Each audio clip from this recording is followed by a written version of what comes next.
Hvala lepa in lepo pozdravljeni. S patrom Karlom nisva telovadila, jaz to prepuščam možu, pa tudi, če naj jo pogledate, lahko vidite, da nisva kakšna huda atleta ali pa gimnastičarja. Ampak prav to šolo, ki se je danes predstavila, jaz vsak dan opazujem, ko grem sama v šolo, ker telovadijo tudi v Škofji Loki in so res občudovanja vredni. Tako da hvala in sem vesela, da smo jih danes lahko spoznali. Vesela sem, da ste nas povabili na Primorsko, da sva s Karlom lahko tukaj. Upam, da vas ne bo motilo, ker se tikava, ampak najino prijateljstvo je daljše kot moj zakon. Moj zakon je pa boljši zaradi najinega prijateljstva. Namreč verjamem, da so človeku ljudje poslani v življenje z namenom. Najino druženje se je začelo z ustvarjanjem oddaje na Radiu Ognjišče za življenje vsako 4. soboto v mesecu. Ja.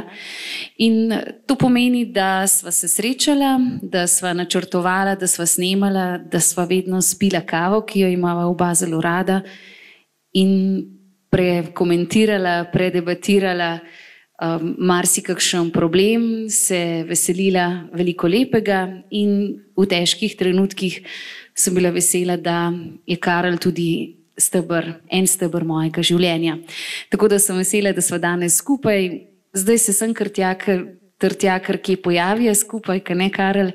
In za danes sva izbrala naslov, ki sicer malce zapleteno vrednotni v neponovljivi izvirnosti, ampak tudi Karel je zanimiv, ker se rad poigra z besedami, z izrazi. No, eno od vodil, ki meni pomaga živeti, je, da je življenje samo realno, ne idealno, in tega se vedno znova spomnim in to vam predlagam, če delate zapiske, da si zapišete. Vesela sem, da sva tudi, mogoče če bi rekla, on teorija, jaz praksa, in da se njegova teorija v praksi obnese. Karel, zdaj bom predala tebi besedo in danes sva rekla, da bova spregovorila tudi o tem, v čem je aktualnost na sveta iz delskega prenočišča Spoznaj sebe. Ja, še pozdrav z moje strani. Tudi z moje strani hvala za spodbudo za telovadbo. Sem Matej večkrat rekel, joj, sem čisto okrnel, ne. V bistvu so bile preproste vaje, sem pa videl, jaz sem navajen sem recimo tiste gibe, ki so potrebni v štali, ne, da skidaš, ker živim na samem z gospo Kapro. To ni gospa, ki bi jo imel na šverc, ampak je konjiček. In ko sem stopil semle in ste mi povedali, kje bom sedel, sem najprej pomislil, da se bo vse tole železje pod mano ukrivilo. In sem strašno ponosen, da se ni. Zdaj počakajva, da bo zdržalo 1 uro. Kar ne morem verjeti, čeprav mogoče bo potem na koncu treba mičkem popraviti. Ja, delsko prenočišče, ne, to je zame res v tem času, ne, ko marsikaj vrednotimo, cenimo, proučujemo navzven, nasploh so stare civilizacije, so stari mojstri misli zame vedno znova vir navdiha. In recimo to, kar je prastaro napotilo, ki ga pogosto pripisujemo Sokratu, je pa prastaro zapisano tudi na pročelju Apolonovega svetišča v Delfih, pa mi je še vedno znova poseben navdih in pravzaprav temeljno izhodišče, ne samo za osebno prepoznavanje, ampak tudi za pristnost medsebojnih odnosov. Ne. Tam na Delskem, torej na tem templju, je pisalo to, kar je zelo poznana misel, spoznaj samega sebe. Ampak ko si stopil pa v notrino tega svetišča, pa je sledilo nadaljevanje napisa in spoznal bo svet in Boga. Pravzaprav je to delsko svetišče predstavljalo človeka, njegovo zunanjo podobo, to, kar vidimo, ampak to vabilo tega preročišča pa je bilo, stopi za navideznost v svoj notranji resnični jaz, v svojo pristnost, v svojo izvirnost, v svojo neponovljivost. In takrat, ko boš si upal postati oziroma biti, se srečati s seboj, takrat ti bodo postali vsi notranji bližnji v tej pristnosti in takrat boš dosegel tisto eno, notranjo enost, pisano z veliko začetnico. Ne? In to, recimo, te Delfi me vedno znova navdihujejo, ker se mi zdi, da živimo v enem času, ko smo siti tega samo navzven, ne? Ko smo siti ene, vsaj zame, temeljnih prevar, ki je v tem, da ne ločujemo več besede sreča in pa veselje. Ne? Ko nam kar naprej to, kar je samo za veselje, prodajajo z obljubo, da bo vzbudilo srečo. Ne?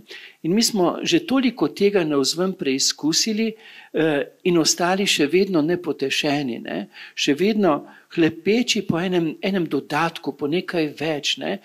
In tukaj, veste, nekoč sem bral izjavo nekega ekonomista, ki je rekel, človeka moramo poplitviti, odtujiti od sočutja in potem, ker bo doživel nepotešenost, neizpolnjenost, v to neizpolnjenost mu lahko ponudimo marsikaj, ne, z obljubo, da bo našel v tisti stvari, v tistem dogodku uresničitev. Ne. Slovenska beseda pa že sama po sebi zelo dobro pove, da je sreča v sočutenju. V tistem, kar sem rekel prej, ne, v tej notranji enosti, zlitosti, z vsem, kar nas navzven sicer spremlja v podobah, ampak brez sočutenja, brez zaznavnosti tega v notranji globini. Pa ne gre samo za Boga, za človeka, ampak gre tudi za živali, za vse, kar je ustvarjeno. Ne? Takrat pa dobiš tisto dejansko potešitev, umiritev, spokojnost, zadovoljnost, tisto, kar si pravzaprav iskal, tisto sveto enost. Pa lahko pišete to, kakor hočete, a z veliko začetnico ali pa z malo začetnico. Ne? Zame to je pa seveda ne, zelo pomembno, ne, da si upaš stopiti v notrino samega sebe. Ne? Kaj je pomembno? Ja, če pomislim vsej zase, nekaj, da se ne rabiš več bati, da moraš igrati pričakovanja, da moraš biti dejansko izvrševalec pričakovanj, da moraš biti igralec. To je najtežje, ne? Ta zaznavnost, ko te nekdo zazna v tvoji izvirnosti, vzljubi, to, kar je dejansko pa naslov, ne? V neponovljivi izvirnosti. Karl, rekel si najti sebe, si biti zvest, zdaj so informativni dnevi, in če smo sebi že zvesti, pa je včasih, in poslušamo sebe, je včasih težko prisluhniti otroku in mu dovoliti, čeprav se to vrednotenje samega sebe, samozavest se začne graditi v družini.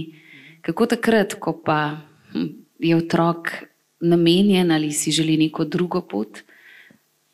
Ja, v bistvu je zelo zanimivo. Ne? Veste, da sem pater, ne? In recimo v določenih obredih imamo maziljenje. Maziljenje je bilo vedno znamenje dostojanstva. In recimo pri krstu imamo kar dvakrat maziljenje. Po krstu je seveda to znamenje, da smo Božji, ne? Ampak pred krstom pa vedno jaz rečem staršem, poglejte, pravijo, da ne padeta na zemlji niti dve enaki snežinki. Ni dveh enakih ljudi in vam je dan ta otrok, da ga boste zaznavali v izvirnosti njegove resničnosti, da ga boste prepoznali, da se bo v vaši prepoznanosti, v ljubeči sprejetosti zmogel sam sprejeti in prepoznavati.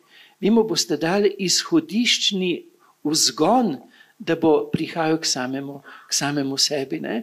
Ampak kaj to pomeni prepoznavati? Ne?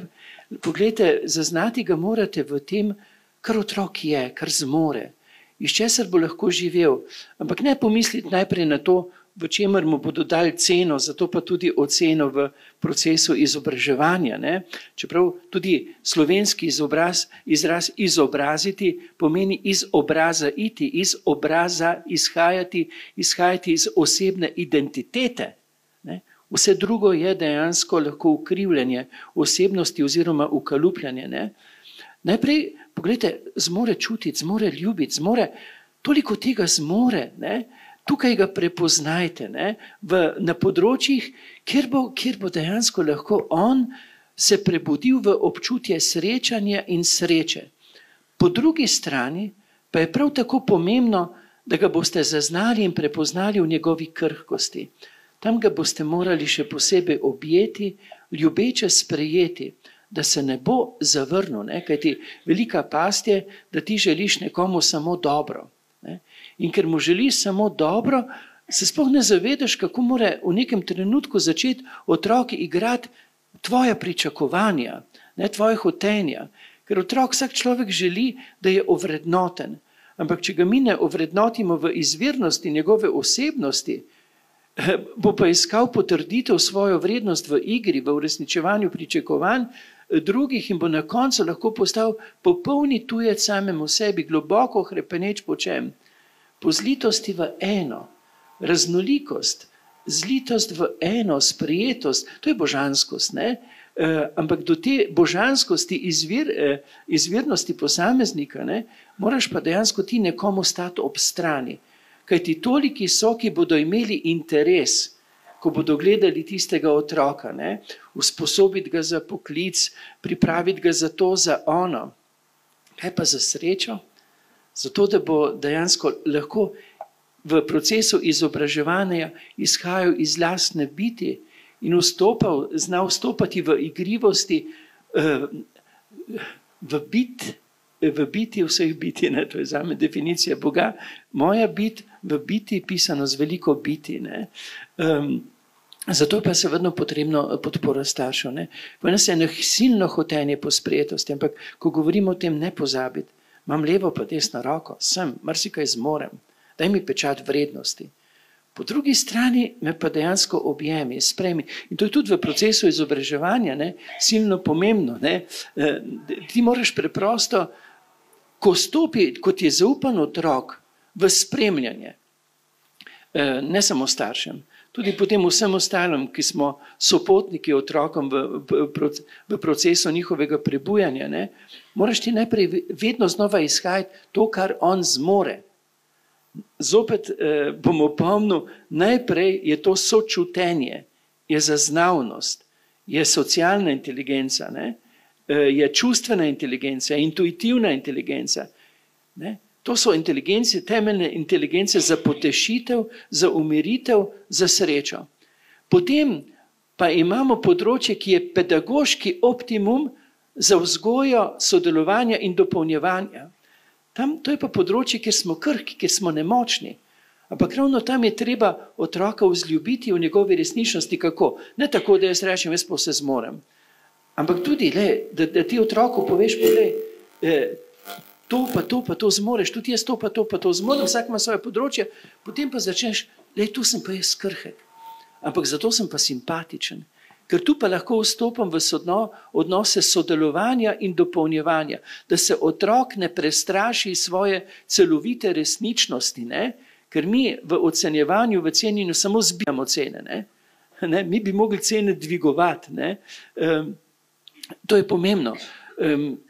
Zdaj, ali tako počnemo, fajn bi bilo, če bi jaz opazujem, recimo, otroke, recimo, ko še niso v tem procesu izobraževanja institucionalnem, ne, recimo, kakšen se igrajo na pesku, gradijo svoj mali svet, kako neverjetno domiselni so, vsak ima svojo, se seveda zaradi tega sprejo, ne, tudi pridejo v konflikt, ampak takrat bi morali mi odrasli štopati, kako hitro najdejo soglasje, zakaj? Ker imajo skupni cilj. Graditi na tem peskovniku boljši svet. In kako spontano umestijo slehernika potem na tisto delovno mesto, če rečemo tako, kjer je najbolj optimalno učinkovit. In ni bolj ali manj vrednih, ampak je takrat vreden vsak v svojem poslanstvu. Potem pa, zdaj sem vprašal eno deklico tam na naši podružnični šoli, kaj pa delate pri telovanju, to je ta nižja stopnja, ne? Je rekla, igramo se med dvema ognjema. Ne? Pa priješ v proces, ko te polarizirajo, ko te določijo na dva pola in se gremo izključujočo tekmovalnost. Zame je recimo ta konkretna igra med dvema ognjama pedagoški škandal. Zakaj? Zato, ker igra, veste, je simbol, je podoba in se kot simbol zariše v nezavedno in na nek način modelira tudi naše dejavnosti, naše odnose na ostalih področjih. Določene stvari bi morale biti ozaveščene kot nedopustne. Recimo, to so nam že recimo prastara igra šah, so nam vse povedali. Rečemo je kraljevska igra. Zakaj? Zato, da bi mi, ko bi uvideli, kako bedasto je to, kako se bedasto lahko sicer na šahovnici igramo, da bi postali kraljevski. Kaj je šah? Imaš bela pa črna polja, po vsaki figuri določiš, kako se sme gibati, ker je to edino pravilno. Kraljevska igra ni zato, ker ima kralja na šahovnici, seveda mora biti naš pa ne naš kralj, naš pa ne naš lider, ampak je kraljevska igra zato, ker dejansko, lahko imaš zdaj ti nekoga, ki deli in vladaj, staro Machiavelli, ti moraš razdeliti ljudi na dva pola in potem določiti vsakemu točno, kaj je pravilno, kaj je prav. Kako se kmet, jaz pravim, da sem z radostjo duhovnik, s ponosom sem pa kmet, čeprav imam samo 1 hektar zemljišča, ampak nočem biti ne bil, ne črn kmet, ker tak pocen pa se ne dam. Ta igra je bila danes zato, da bi uvideli, kako bedasto je, potem pa tisti, ki je dejansko edini resnični kralj, ki nam vlada in stoji v zadju, ko mu zadeva dejansko ni več, ko se mu ne izide po njegovih manipulacijah, igro podre in postavi točno nazaj, tako kako mora biti. To so revolucije pa vojne, in potem gremo novim zmagam naproti po istih pravilih. Kmet se bo zopet lahko, zdaj pa je samo vprašanje, koliko časa bomo še igrali ta šah, pa gledali to, kar so nam pokazali prastali, da bi ozavestili. Zdaj so pa to zakapirali tisti, ki manipulirajo nas, mi pa to igramo, pa ne ozavestimo, kako je bedasto. Sej to, dobro, če se gremo fuzbal pa košarko, jaz nimam nič proti, v začetku izobraževanja pa imam proti dvema ognjama. Se Karel tudi nogomet pa košarko se grejo v nižjih razredih. Sam glej, tam v košarki se rečemo, da je Luka Dončić zlata vreden, pa vem sam to, da zna dobro igrati košarko, ne vem, če ima tudi matematiko za odlično, pa rečemo, je zlata vreden. Vsak starš mora slišati, da ima otroka, ki je zlata vreden. In vsak otrok mora zaznati, da je vreden. Vsaka mamica, ko dobi, ženske to veste, ko dobiš v naročje otročiča, ti veš, da je polno vreden in da ga je nesposobno ocenjevati, da je treba ga ovrednotiti v polni vrednosti. Zdaj pravijo, skoraj 100% so visoko nadarjeni. To pravi tudi naše knjigi Otez o vzgoju in izobraževanju. Citiram gospo, ki je na slovenskem področju za nadarjenost. Avstrijski dokumentarec Abeceda je prinesel podatek 98% otrok je visoko nadarjenih. Jaz rečem 100. Mamica, ki ima otroka, v naročju otroka, ki ima recimo Downov sindrom, ve, da je ta otrok polno vreden. Ta otrok ima izjemno čustveno inteligenco, intuitivno inteligenco.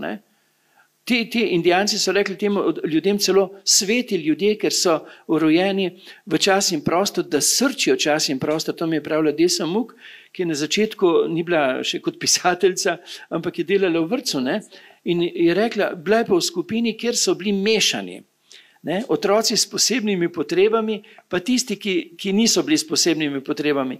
Sosednja skupina so bili pa samo čisti, pardon o izrazu, ampak nares, ker to rečem iz prizadetosti. In je rekla, ti otroci v mešanju so izjemno bolj razvili občutek za sočutje, za sodelovanje, za dopolnjevanje. Izjemno, genialno. Mi pa ustvarimo sterilnost. Ampak kaj hočem reči? Vsak otrok je zlata vreden. Ženske to, matere to veste. Vsak otrok je zlata vreden in so nespodobne manipulacije, v katerih potem jih proces da zato, da spravim temu hermetistični proces. To ne pomeni, da je v tem vse narobe. Moramo pa ugotoviti, razbrati kaj pa je manipulativno, kaj pa je posledično nedopustno, ker je neetično, ker vodi v odnose, ki niso v znamenju človečnosti. Ne? To jaz tudi govorim iz lastnega izkustva. Jaz se sam spomnim, zato ker sem težek dislektik, se spomnim, kako sem hrepenel, da me vidijo osebe ljubezni, to so starši pa najbližji, in osebe zaupanja, to so učitelji, vzgojitelji, da me vidijo, me prepoznajo kot vrednega. To je hrepenenje v slehernem otroku. Ampak ti si in nisi, ne? Na eno stran zato ne, gospa Gabi Čačinovič-Uganičič pravi, preden rečeš, da nekaj ni, povej otroku, da je in mu ozavesti, kje je. Ona govori o dejansko razmerju, ki je sad študije 5:1. Si, najprej zmoreš. Ne? Ti bo srečen zaradi tega. Ti bo uspešen zaradi tega. Lej, tukaj boš pa dopolnjeval, tu se bomo pa sodelovali. Ne? Sem težek dislektik, razumete? Edine probleme, zanimivo, to je prav zanimivo, največje probleme v procesu izobraževanja sem imel na področju, kjer sem pol doktoriral, ne? Slovenistike. Ja. V prvem razredu osnovne šole, veste, jaz še zdaj ne vem, če bi mi rekli na hitro, napiši črko N, ne bi vedel, je prav tak ali tak, ne bi vedel. Sem zmeden. Lejte, zdaj ne vem. Kaj pa pol, zato sem simpatičen. Ampak simpatičen sem pa zato, ker sem se sprejel. Ker so mi pomagali, da sem se sprejel. Če ne bi bil pa zafrustriran. A veste, kaj je doktor slovenistike, pa ne zna veliko črko N napisati. Razumete? Kaj pa pol? Ne? In se spomnim, ko smo pisali, nekako sem hrepenel, da me učiteljica vidi vrednega. In potem se zdaj še spomnim, v prvem zdaj točno situacijo, kjer sem sedel, kako je prišla pohvala sošolca, ki je sedel v meni, pa sem čakal. S takšno radostjo sem čakal, da me prepozna kot vrednega. Ampak takrat disleksija ni bila še prepoznana, ne? In je polovico črk prečrtala. In je rekla, kaj pa to? Veste, kako globoko trpljenje. Pa pol, ko so mamo poklicali, pa je svetoval, da bi šel posebno osnovno šolo. Se nisem šel. Ne? Geniji so ljudje z napako. Ostali drajsajo po utečeni poti. Naši možgančki imajo radi utečeno pot in če ti nekdo za to utečenost da še nagrado, pa nimam proti temu, ne? Da ne bi bil napačno razmišljen. Ne? Racionalna inteligenca je zelo pomembna, ampak ne spregledati. Tudi Martin Heidegger je bil izjemna glavca, filozof, prav en celo največji filozof prejšnjega stoletja je bil izjemna glavca, ampak kljub temu je bil fan Adolfa Hitlerja. Ne? Če racionalna inteligenca ni posvečena z srčnostjo, z dimenzijami žlahtnosti, sočutja, ne? Je lahko presneto nevarna. Ne? Pač jaz nisem zmogel, ne? In pa so klicali mamo in se niso rekli, da sem butas, ne? Ampak da bi bilo lažje. Ne? In še zdaj se spomnim, kako me je mama nesrečno gledala, jaz sem pa hotel biti prepoznan kot vreden. Najprej moraš otroka prepoznati kot vrednega in mu dati pečat vrednosti. Potem pa mu ne moč odpreti kot priložnost sodelovanja in dopolnjevanja, ne zbijanja, izključujoče tekmovalnosti, ampak sodelovanja in dopolnjevanja. In edini problem, ki sem ga imel v srednji šoli, je bil tudi pri slovenščini, ne? Poudarjeni in nepoudarjeni zlogi. Kak naj dislektik določi, kaj je poudarjeno, kaj ne, pa nekaj, ki je to videl. Pa tudi koze nisem nikoli preskočil. Zaradi doskočne deske.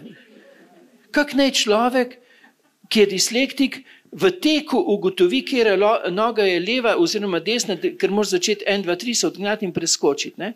Jaz moram najprej pomisliti, s katero že jem. Se vidi, ne? To je ta, to jem. To je pa ta leva. To je zame proces. Jaz ne morem, ko reče, ura se bo spremenila za 1 uro nazaj naprej. Jaz ne vem, kak je to. Tu, če mi narišete, ne bom zakapiral, potem naslednji dan, ker imam radijsko vodeno uro, nastavim na podlagi tistega, kak je to. Ampak gledajte, tak je to. Kako odrešujoče je, ko se sprejmeš v resničnosti, ko nisi več ogrožen od svoje resničnosti, ampak zato, da se sprejmeš, te mora nekdo sprejeti. Ne? In mene je profesorica, jaz imel po večini poklon učiteljem, pravi, da je 40% med njimi pregorelih. Ni lahko biti učitelj Mateja Poklon, profesorica. Hvala. In to slovenščine. Jaz sem imel mojo profesorico slovenščine v srednji šoli, lete, videla je, da mi glava ne potegne. Videla je, da delam, ampak imel sem 3 čiste cveke. In kaj je naredila? Ja, rešila me je. Zmislila si je čisto petko in je rekla ob konferenciji, več kot 2 ti pa res ne morem zaključiti. To je bila profesor Ilka Rauber in pred kakim 2 mesecama sem imel v Celjski knjižnici Celjancev, sem imel predavanje ne o tej temi, ampak sem povedal ta primer, ker me rodno Celje vedno spomni na tiste, ki so me reševali, ki so me vzljubili, ki so imeli do mene sočutja, ne? In sem omenil to prigodo in nisem vedel, da je ona prisotna in na koncu je prišla naprej in jaz bi jo najraj objel, pa kušnjo na obelici, pa tega nisem storil, kar še danes obžalujem. Ne vem, kaj si me vprašala. Kar rekla sva, da bova danes povedala tudi nekaj o tem, da vendarle brezmejna ljubezen ali potrebuje meje ali ne. Odnos matere do otroka je ponovadi, oziroma je, starši moramo svoje otroke imeti radi brezmejno. Ampak kljub temu smo mi tisti, ki jim vedno moramo postaviti meje. Ne samo racionalna inteligenca, tudi čustvena, intuitivna, socialna inteligenca, ne? Da znamo živeti v sožitju, mnogo inteligenc praktična. Velika past je, ker želiš otroku samo dobro, skozi govoriš, kje ni dobro, ne? Ampak sam zato, ker ti želim samo dobro, ti kar naprej govorim, kje ni dobro, ne? Ker ti hočem samo dobro, ni samo dobro, tega ne obstaja na svetu. Druga stvar, ker želim otroku samo dobro, sem premalo dejansko, ga premalo prizemljim v realnost časa in prostora.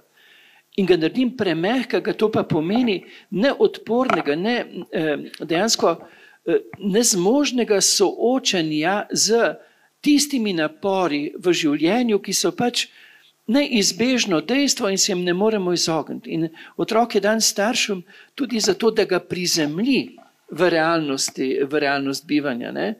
Jaz sem več kot 10 let sobival z mladimi v komuni, tu v Kostanjevici imate tudi, na Razborju pod Lisco je tudi bila, ne? In sem videl, kako pomembna je prizemljitev. Ne?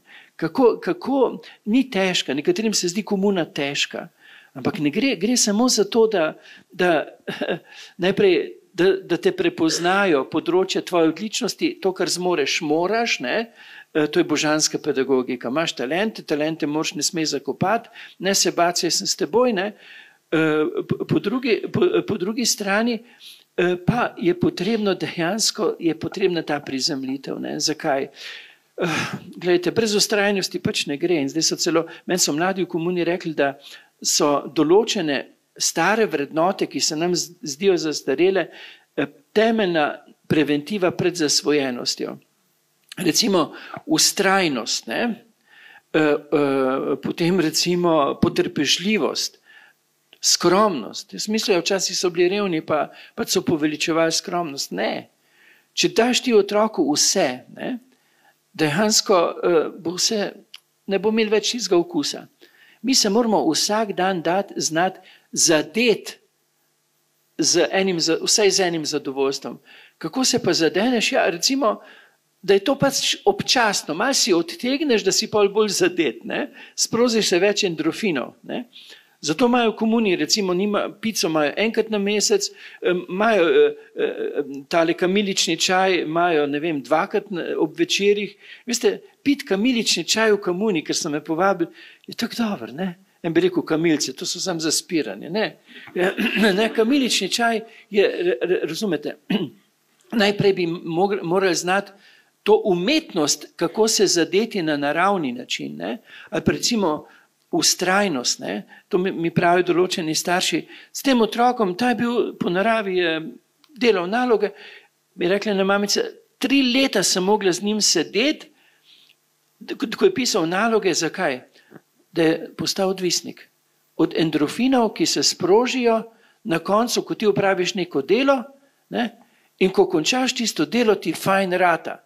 Mnogo bolj fajn, kot če v šoli vsak dan prepisuješ naloge in si pod stresom. Ampak ti moraš priti do tega naravnega biozadetka. Ne? Ker zato so imeli naši te stare vrednote za tako pomembne, ker so se zadeli z zadovoljstvom. Ne? Recimo včasih je bilo, preden si imel rojstni dan, en dan prej je bil post. Zakaj je niso imeli? In pa si bil s krompirjevo župo zadet, seveda, ker si bil lačen prej. Ne? Razumete, gre za te preproste finte, vztrajnost, potrpežljivost, ne? Skromnost. Ne gre za nižanje kvalitete življenja, ampak gre za realnost. Ne? Se tako spomnim, ko so me prišli, ti poznaš, Mateja pozna, ena družina Hlišovi, so me prišli obiskat in ker sem štoras, ponovadi ljudje sabo prinesejo malco, ne, ker vejo, da jaz ne bi ponudil. In so prinesli... To ni res, Karol, pač kuhaš, ne, ponudiš pa veliko. Kakšne kupljene kekse že dam. Ja. No, ampak so prinesli košarico in ven so vzeli majonezo. In ko so otroci videli majonezo, so rekli majoneza. In pa sta mi starša razložila, mi dva hočeva, da so, niso rekli, da zadeti, ne? Ampak da se najni otroci vedno nečesa razveselijo. Zato imamo majonezo pač enkrat na mesec. Ne? Zdaj pa moramo mi biti taki kulinariki za zadetost, da veš za vsak dan, jaz se sicer vsak dan zjutraj zadanem pri sosedih s kavico, to imam vsak dan, ne? To mi je, ampak drugače pa moraš vedeti, recimo, kaj ti bo današnji dan dejansko prinesli tisto prebojena, fajn občutja, da bo zmogel vse napore. In to gre za kulinariko, ne me razumeti napačno, za kulinariko zadevanja za zadovoljstvom. Na bio način, da ni potrebno na umetno. To so mi povedali mladi v komuni kot temeljno preventivo pred zadetostjo. To, ko si rekla, prizemljiti v realnost, se zdi mogoče, ja, se mora biti spoštljivost, pravičnost, odgovornost, morajo čutiti posledico tega, ne? Če nisi, ne, zakon setve in žetve, če dobro seješ, moraš dobiti potrditev z dobrim občutjem, če delaš napačno, Bog ne daj, ne, da bi bil potrjen takrat, ker si možgani zapomnejo. Kaj prebuja fajn? Ne? In dejansko je ta mojstrovina, ne, ampak je tudi treba zelo paziti. Ne. Mi smo sedaj, ker smo rekli, fizično kaznovanje ne sme biti in je prav tako, smo fizično kaznovanje na mnogih področjih zamenjali s čustvenim. Ne. Zdaj pa to je zelo nevarno, ne, ker ti na nek način ne pomagamo staršem dejansko v tem, bi rekel, sopotništvu z otrokom, v tem poslanstvu, ne, in potem se ne znajdejo in na nek način ti moraš in potem pač čustveno. Veste, mnogo, večkrat v šali rečem, Bog je rit obložil, srca pa ne, ne. In če se en drži, potem, ne, ker nekdo ne uresničuje njegovih pričakovanj in potem se drži in trpi. Veste, kako mrcvarje in to otroka na čustvenem področju. Spet sem pozabil, kaj si me vprašala. Saj si odgovoril, ampak zdaj, ko si ravno pri otrocih in pri tem, kako se lahko manipulira z njimi, z njihovimi čustvi. V eni oddaji so se prav pogovarjali o tem, otroci imajo preveč pravic oziroma otrokom jemljemo nepravilne dolžnosti in otroci imajo pravico do padca, do neuspeha, do tega, da so žalostni, do tega, da se s prijatelji tudi sprejo in da sami začnejo reševati konflikte, ne da smo tu vedno mame, ki vemo vse, ki vse rešimo, potem še kakšnega otroka, ki jo krega, kakšna mama, takoj se v šoli kdo najavi na govorilne ure, otrok pa dejansko, otroci si ne znajo sami reševati konfliktov. Se, če bi bil jaz kavalir, bi zdaj vstal pa je pobral sem. Mi to ne upava, ker ne veva, kdo bo padel. To zame proces, kak se bom spet zbasil na ta stol. Barski je, veste, to zame ni čist običajno, Mateja, oprosti. Ja, tisti vdaji sva dala zelo provokativni naslov, ne? Otroci imajo samo pravice, ampak imajo tudi pravico, da so prizemljeni. Kajti otroci, ki niso prizemljeni, trpijo.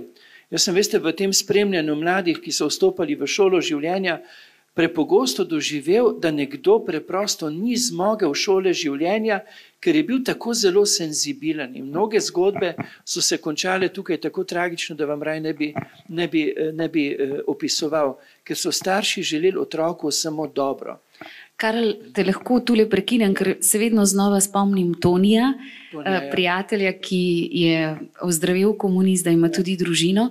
In ko sem ga sama kot mlada mamica 2 otrok zaskrbljeno vprašala, Toni, kaj pa lahko jaz naredim za svoja otroka, da ne boste zasvojena? Pač starši se tega dejansko bojimo, da ne boste zašla. Je rekel, veš, nimam pravega recepta. Edino, kar pa lahko v resnici narediš, je to, da ko ste kje na avtocesti, pa otrok reče, žejen sem, ne ustaviš na prvi črpalki. In to je tak preprost nasvet, ki se ga držim in ga svetujem tudi vam. To je tisto, ne? Počakaj mal.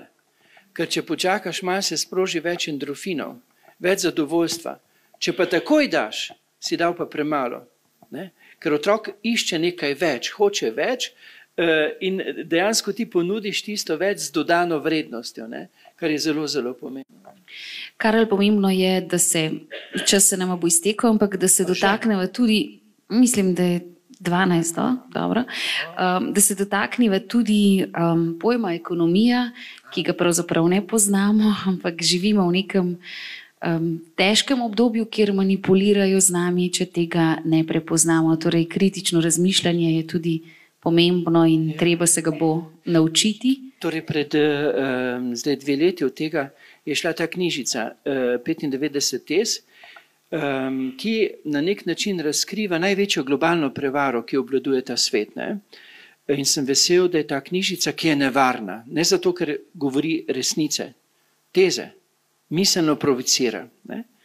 Pomaga pa ločevati pojem, kaj je to ekonomija dejansko, v izvoru, v pomenu, ne, to je starogrška beseda, ki vsebuje 2 pojma, dom in zakon. Ekonomija je dejansko tisto družbena ureditev, v kateri družbeno odgovorni za javni blagor, tudi tem se reče politiki, prepoznavajo s pomočjo stroke in uzakonjajo takšne odnose, ki pomagajo, da se vsi na tem svetu počutijo doma. Ne samo ljudje, to je tudi odnos do stvarstva, do matere zemlje, do rek, do zraka. Gre za temeljni, gre za etični odnos. Spoštljivost, pravičnost in odgovornost, ne izkoriščanje. Nasprotje temu pa je Aristotel že prej nakazoval, Tales iz Mileta, govori o hrematizmu. To je pa tisti odnos, v katerem večina v bolj ali manj suženjskih razmerah deluje za peščico izbrancev. Ne? Mi imamo 8 ljudi, zdaj pravijo, da se je to razmerje malo spremenilo, ki ima toliko kapitala kot revnejša polovica človeštva. Ne? In mene je zelo pred nedolgo nazaj, par mesecev mogoče, pretresel članek gospe Anice Mikuš-Kos v sobotni prilogi Dela, kjer govori, da vsak dan umre zaradi revščine na tem svetu 22.000 otrok. Podatek je grozljiv, vem, ampak zakaj me prizadel? Ker sem imel sam preverjen podatek, da jih je 36.000 vsak dan. Pretreslo me, da ne vemo za 12.000, a jih je 22.000 ali 36.000, če bi bil en, je grozljivo. Zdaj nam za to gripo sporočajo sproti, ne, koliko jih je umrlo. Še daleč jih ni umrlo 22.000, ne? Ampak tisto pa več ni podatek. Ne?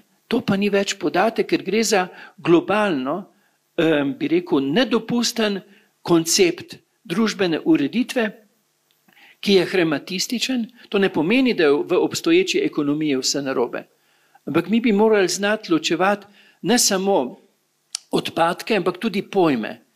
Vemo, da v koš za papir pač ne sodi plastika. V ekonomijo pač ne sodi hematistične postavke, po katerih nam potem politiki, torej skrbniki za javni blagor, veste, ki mnogi vstopajo z velikim entuziazmom v to poslanstvo, dejansko govorijo o edinih možnih rešitvah ekonomije. Ker ne znamo ločevati, kaj je ekonomija, kaj pa je hematizem, to, kaj je v ekonomiji neetično, izkoriščevalsko in zato nedopustno. In mi bomo preprosto, če bomo hoteli dejansko premagati to veliko prevaro, bomo morali znati ločevati pojme. In ta knjižica to razkriva. Ne? Sem mislil, da bo zamolčana, ker je nevarna, ampak neverjetno, kako je bila odmevna. Ne? Zdaj je že več kot 15.000 in zdaj so mi povedali, da je zopet pošla, bo je zopet ponatisnili. Sem pa posebej kako dekico maščobe pridobil, ko sem zvedel, papež Frančišek je dobil to knjigico v angleškem prevodu, nesla mu je gospa Violeta Bulc, ki je zelo pohvalila Matejo Feltrin-Dovljan. Mim grede danes na sveže, pustimo to sploh nisem omenil. No in so mi pol povedali, da je papež Frančišek parkrat že tvitno na Twitterju, na Twitterju se tvitne, ne? Čivkne po slovensko. Čivkne se, ja, kakšno od teh tes, ne, tako da sem vesel, da se širi, veste, na nek način je to, prav uživam, ker dejansko mečem te kamenčke, da bi prebujal misel. Nikoli ne govorim, da govorim resnico, ne, daleč od tega. Samo izzivam, provociram misel k dostojanstvu lastnega premisleka. Da se povrnemo k dostojanstvu lastne misli, ker pravijo, ne, Marko Pavliha je omenil v svoji knjigi Človek.si, trije miselno prebujeni ljudje na 1000 prebivalcev prebudijo kvantni premik zavesti. In vam moram povedati, v zadnjem obdobju zelo, zelo intenzivno doživljam, kako se prebuja zavest. In zato mi je veliko čast in priložnost živeti prav v tem času prebujanja, v katerem je pomembna in dragocena misel slehernika. Ne kot resnica, ker to je zopet nova religija, nova dogma, ampak kot moje spoznanje, ki ga želim graditi s tebi, ker to je tista, ko sem me vprašala na začetku Delfi, ne? Veste, to je potem tista, prihajamo v tisti enosti, v kateri se dejansko misel povezuje in se prebuja v človečnost. Tisti trenutek, ko bi pa jaz rekel, to je pa resnica, je pa to, ne, je že gotovo, to je religija, to je nova manipulacija, kajti v duhu resnice, pisano z veliko, je samo dejansko naše povezovanje v spoznavnih resničnostih. Ne? In tukaj dejansko so samo miselna izhodišča, provokacije, ne? Da bi slehernik se povrnil k dostojanstvu, k veličini lastnega razmišljanja in deljenja, tem dialogu, dopolnjevanja in pa sodelovanja. No, to so teze, ki so izšle koliko let nazaj zdaj, Karel? 2 leti. Lani teze o izobraževanju, ki tudi pretresajo vsem, ki imate otroke, priporočam, da jih preberete. Preprosto govorijo, da to, kar sem vam že omenil, ni bolj ali manj vrednih, ampak je vsak vreden v izvirnosti svoje osebnosti in ga je vredno prepoznati. Lahko povem en primer, tega rad povem. Jurk Lošter, tam sem bil, starša univerzitetno izobrazena, sin, ki mu je šlo dobro v šoli, ne, pa je rekel, da bo avtomehanik. In veste, kako moj globok poklon staršem, ona dva sta ga uvrednotila v njegovi poklicanosti. To je zame najboljši avtomehanik, z lepo slovensko besedo, ko zakurblaš avto. Dejansko on sliši, kje je dejansko problem. On sliši. Ne poznam drugače, se gotovo so še taki avtomehaniki, ampak on sliši, on je genij. In moj poklon, ker ste ga starša vzljubili, ste rekli, pa zakaj ne bi šel na gimnazijo, za mehanika še vedno gre. Ona dva sta rekla, on se je odločil, da bo avtomehanik. Tako čuti. Če bo pa kasneje hotel kaj drugega, bo pa. Ampak veste, to globoko spoštovanje do poklicanosti, do tega, kar je otrok zaznal. In to je res moj izjemno. Ne, Doktor mehanik mu pravi. Ja, res. Ne, res, ne. Ampak res poklon staršem, ker verjamem, da jim ni bilo lahko. Ste, ker starš ima pač svoje predstave, svoje hotenja, da bi bilo otroku dobro in dejansko tukaj potem vnaša lahko marsikaj. Ne. Karel, zaključila bova pa s smehom. Nekoč se bomo vsemu smejali, pravijo, in ko tudi kakšne težke stvari predelamo, so dejansko smešne in zabavne. Ti si jih zbral v knjižici, ki je res prava uspešnica, tudi zgoščenka je. Jaz, ko sem jih brala, ali pa ko jih berem, včasih mi je Karel poslal, da smo jih posneli. sem se pravzaprav večkrat prekinila snemanje zaradi smeha in tudi kolegom se je to dogajalo. To so zgodbe, ki jih ti doživljaš, ki jih zbiraš in zapišeš. Zakaj je tako pomembno, da se znamo smejati sami sebi in da ne nazadnje tudi tako pogumno o tem spregovorimo kot ti? Ja. Lejte, stari modreci so vedeli, da je ironija, ki temelji na samozavesti. To pomeni, ko mi vemo, prej sem vam rekel, v igri šaha, vojna, revolucija, vemo, kdo je financiral recimo rusko revolucijo, vemo, kdo je podpiral Hitlerja, ne? Kapital in to zahodni ameriški kapital. Ne? Veste, to, kar bo spremenilo, ne? Kar lahko je smeh, ki temelji na samozavesti.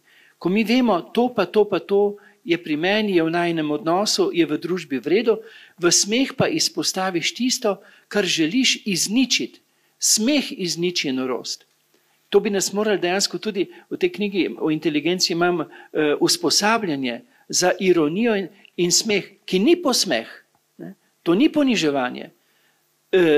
Ironija, smeh, ki osvobaja, ali ne bo osebna ali družbena, vedno temelji na samozavesti, na zavesti tega, kar je vredno in zelo dozirano, gospa Gabi bi rekla 5:1, izpostavi v izničenje, v smeh samo tisto, kar želimo prerasti. Ne? Zato so imeli nekdaj dvorne norčke. Ne? Če berete kralja Leara, Shakespearea, dvorni norček je bil dejansko miselno, najboljše izjave, miselno pronicljiv. On je bil dejansko supervizor, on je bil tisti, ki je bdel, da se ni uzakonilo nekaj, kar bi bilo noro, kar bi dušilo življenje. In kaj lahko še to povem, se še imamo malo, lahko malčka še, ne? Še, fino, hvala. Še sedijo, nihče še ni vstal. Nihče vstal, sedite, prosim. Ja. No, in on je recimo, ko je kralj hotel potegniti neko potezo, ki bi bila nedopustna, je dejansko kralja posvaril na 4 oči, ampak kako? Najprej ga je pohvalil. O kralj, ki si znam po tem, a si predstavljaš, in potem je ironiziral. In kralj je na tisto potezo, ki jo je ironiziral, spoštljivo, ne, se je kralj smejal in skozi smeh izničil. In če mu je hotel kdo podtakniti kralju v uzakonitev nekaj, kar je bilo nedopustno, kaj je naredil dvorni norček? Vedno je bil na seji vlade, bi mi danes rekli, ob kralju dvorni norček. In ko je kateri od ministrov hotel kralju podtakniti v uzakonitev nedopustno, kaj je naredil? Najprej poklon kralju, pohvalil kralja, da si izbral za svetovalce najbolj etične, za dobro zavzete, ne vem, tak naprej. Potem pa je šel do tistega ministra in kaj je naredil? Najprej ga je pohvalil. Ti, ki si izbral za ministra tega, ki je naredil to. A si predstavljate? In pol je ironiziral tisto, kar je hotel on podtakniti in seveda so se vsi režali, smejal se tudi tisti minister in je skozi lastni smeh izničil norost. Veste, to poslanstvo dvornega norčka je bilo izjemno pomenljivo in isto, recimo, ko sem, ta knjiga ima naslov, jaz Charlie Chaplin, jaz sem kaplan v lučeh pa Solčavi Chaplin, ne, sem pa Karli, zato Karli kaplan, v bistvu je bilo to v slovenščini, ne. Ironiziram kaj? Moj ego, nič drugega. Karel, povem eno zgodbo. Ja, prosim, a bi lahko izberem? Prosim. Pridigaš rada, ne? Pa tisto, kako si pridigal o gospe in... Aha, bom. Ja, če lahko. Ja,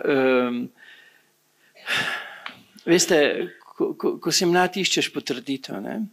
Ali to, kar govori, užge, ne? In seveda, ko sem bil še na Ptuju, tam med pridigo je, govoril sem, ne? In ena gospa začela bridko jokati, ne? In sem si seveda mislil, wow, kak si dober. Ne? In sem mečkem bolj ognjevito popridgal še in je ona mal bolj ognjevito zajokala. Ne? Res, tako fajn sem se počutil. In potem sem, ko se je maša končala, sem hitro šel v zakristijo, dal vse tiste sloje dol in stekel k izhodu in pričakal gospo. Pa sem rekel, gospa, sem videl, da ste jokali. Rekla, ja. Sem rekel, zakaj ste pa jokali? Čakal sem, ne? da pohvali. Rekla, saj ne vem, če bi vam povedala. Sem rekel, gospa, kar dajte iz sebe, mnogo lažje vam bo.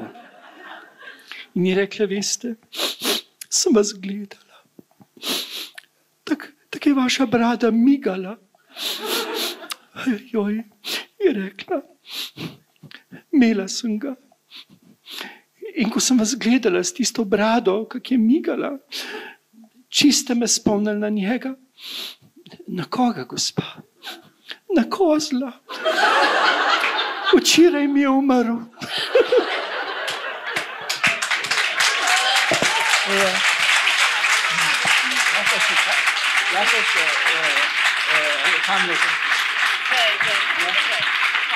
Lahko še samo eno prigodo povem, ki se mi je zgodila, pa, ko sem bil na Ptuju, drugo leto, ko sem bil, veste, tako sem rekel, ne, ko končaš šolo, mnogi takrat mislijo, da so najbolj pametni. Jaz to nisem mislil, ker sem to vedel. In sem zelo gledal na to, da bi ta moja dodana vrednost izstopila. Ne? In zato sem, veste, vsem sem mogel dodati nekaj, ker bi bilo, pater Karel, pa to je. No, in zato sem uvedel, recimo, tudi v romanje. Klasika romanje je Božjepotna cerkev, ogled enega delčka naše lepe domovine in pa seveda gostilna mora biti, južna mora biti. Jaz sem dodal še kulturo. Prvo leto smo šli na ogled Galerije sodobne umetnosti. Veste, še zdaj se spomnim, 30 na veliko ukvirjenih risb, na vsaki risbi so bile 3 zvezdice, kot bi jih narisal otrok, pa 2 črte, seveda v raznih postavitvah. Še zdaj vem, kako sem stal pred eno risbo, ki je imela 3 zvezdice, čist preproste, na vrhu pa 2 črte dol in sem razlagal, kako osvobojeno se počutim, ko so te zvezdice gor in je teža dol. Danes vem, da sem bil smešen. Takrat sem pa mislil, da sem zelo strokoven. Naslednjo leto pa je bila obletnica Williama Shakespearea in v ljubljanski drami so igrali Hamleta. Tone Partlič mi je pravil, da je bil takrat dramaturg v ljubljanski drami. In meni pade ideja, ne bila je razpisana sobotna predstava za izven, meni pade ideja, kaj če bi mi šli do Matere Božje na Brezjah preko Hamleta. Veste, kako bo to zvenel? Mi smo bili pa pri Hamletu. Hamlet, ne? S kom? S patrom Karlom. Ne, to je zelo dobro. Tak mi je pasal, mi je to nekako noter in sem seveda rezerviral 50 kart za Hamleta in ljudje so se prijavili. Kaj so pa hteli? Če so hteli priti do Marije, so mogli prek Hamleta. In tisto soboto zjutraj sem bil precej živčen, zato, zakaj 50 ljudi pač ne more zamuditi predstave, ne? In 2 sta manjkala, zato sem bil živčen. In ko že nisem vedel, kaj naredimo, je priletel sosed in je rekel, da ni bilo še mobilnih telefonov, da sta zaspala, da mi ne gremo kar naprej in da se dobimo v Ljubljani. In mi smo res šli tako in smo prišli res zadnji čas. V ljubljanski drami sem zdaj preveril še zdaj postajališče, šofer nas je dal dol, mi smo šli v dvorano in ko smo se usedli, lučke so se zatemnile, zastor se je odprl in predstava se je začela in predstava teče. Do tistega trenutka, veste, ko se v drami pojavi duh Hamletovega očeta. To pa zgleda nekako takole. Igralec se zazre v temo dvorane, kjer naj bi bil tisti duh in reče, kdo si, ki hodiš v temi? Ja, sta prišla. Rekli so jima, naj greta zelo potih, da ne bota zmodla predstave. In sta šla. Ampak naenkrat se je igralec zazrl direkt, ime bom spremenil, direkt v Franca in je rekel, kdo si, ki hodiš v temi? Franc se je zdrznil. Prvič je bil v gledališču. Zavedel se je, da je v kulturni ustanovi in da mora na kulturno vprašanje kulturno odgovoriti. In naenkrat se je slišalo v dvorani, Franc pa Micka s Ptuja, sva zamudila, in pol je vse razložil. Igralec je stal, pol se je pa še samo smejal. Za njim se je začela smejati vsa dvorana. Jaz ne. Potem so se kar naenkrat luči prižgale in je priletel, zdaj ne vem, je bil partliček, en je bil, ki ni bil igralec in je rekel, 15 minut pauze. Po 15 minutah se je igralec zopet zazrl v temo in ko je izrekel, ni mogel več naprej, ker se je spet režal. Spet se je režala vsa dvorana, spet so se luči prižgale, spet je priletel on gospod in je rekel, 20 minut pauze. Po 20 minutah niso nadaljevali, kdo si so preskočili in igralci so se izogibali očesnega kontakta, ker bi se začeli zopet režati. Vam moram povedati, od takrat dalje moja romanja niso imela več kulturnih vložkov.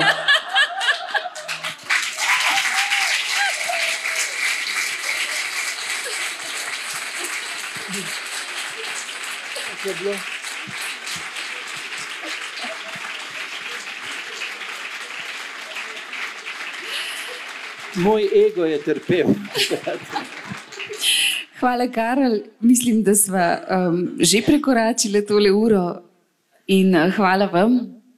Ampak teh 10 minut je bilo zagotovo zdravilnih. Ja. Srečno.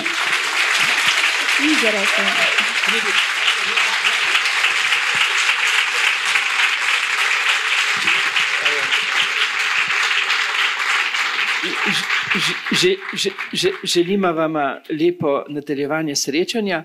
Če bi kdo želel, knjigice dobite drugače v knjižnici, če bi pa kdo želel, se pa lahko zunaj dobi za priporočeni dar. Tale je 3, zdaj boste pa rekli, ja, zato jih je pa toliko šlo. Tale je 6, pa tale čas pri kratkih hlačih so zgodbe mojega odraščanja tudi 6, ona je pa priporočeni dar 15, pa če kdo želi, drugače pa dobite tako v knjižnicah vse. Ja. Katero? A je s torto? Ja, lahko še to, kaj?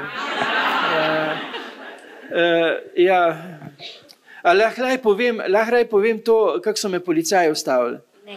Ja, veste kaj, jaz sem doma, torej imam, kot sem rekel, živim z gospo Kapro, ki ni ženska na šverc, ampak je koniček, ne?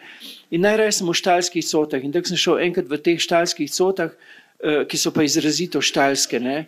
Jaz imam rad zračno, zato so, že sem širok, so še enkrat širše in veste, tiste hlače, ki jih mladi kupijo že vnaprej raztrgane, niso nič v primerjavi z mojimi in ker me je možganska kap, imam seveda poleti slamnik. Če si predstavljate strašilo v najbolj strašljivi podobi, sem to jaz, ne?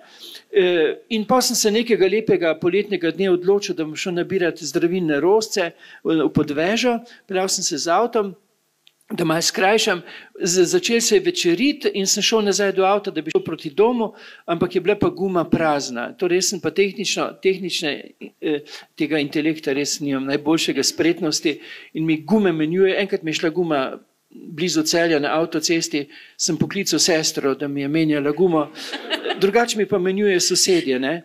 Takrat je bil pa ravno čas, ko so vštali in nisem mogel jih zmotiti, ne. In sem rekel, bom šel pa peš. Bom vsaj enkrat ubogal mojo doktorico, ki pravi, največ peš hodim. In ko sem prišel do glavne ceste, je bila že tema, še mal bi šel, pa bi šel po toku gor, Mateja ve, in bi bil doma. Ampak v nebu so se pojavile plave lučke, v smislu rešilc gre, stopim na stran, niso bile rešilce, ampak je bil policaj. Kaj ste videli v soju žarometov? Strašilo. Enega popolnega razcapanca, ki hodi po noči z slamnikom na glavi, ne? In že, ko sem pogledal nazaj, kako sta izstopila iz avta, sem videl, da sta živčna, ne? Glejte, zgledal sem očitno grozljivo, ne? In počasi sta prišla do mene in potem je en rekel, pa vi veste, da ogrožate promet, hodite po napačni strani ceste brez odsevnega telesa. Sem rekel, šel kar na drugo stran, rekel, počakajte. Dokumente, prosim, sežem v žep, danes imam s sabo dokumente, pustil sem jih v avtu, ker sem se bal, da bi jih izgubil. Sem rekel, joj, oprostite, dokumente imam pa v avtomobilu. Sta se spogledala, ne? Peš hodi po cesti, po noči s slamnikom na glavi, pa govori, da ima avto, ne, popolni razcapanec in bojda celo dokumente v avtu, ne. In sem videl, da mi ne verjamete in sem bil živčen In potem je rekel en policist, ja, kdo ste pa pravzaprav vi? Sem rekel pa, da bi jih prepričal. Sam si predstavljate strašilo zelo posvečeno. Jaz sem pa tukaj duhovnik. Se spogledata, pa reče eden, ne vem zakaj, a sam to? Sem rekel, ne, sem tudi docent na filozofski fakulteti. Pol je dal en roko takle in sem slišal, da je rekel drugemu, še dobro, da ni rekel, da je Napoleon. In pol je res tisto, kar sicer pravijo samo v šali, kakšna je razlika med duhovnikom pa policistom. Mi rečemo pri maši, Gospod je z vami, ona dva sta pa res rekla, Gospod, boste šli z nami. In je res, da ti da avto na glavo, roko na glavo, in pa so me peljali v Mozirje, skratka. Tam je potem ene pol ure so se po telefonu pogovarjali, na koncu ugotovili, da je vse res in so me peljali domov, čisto domov.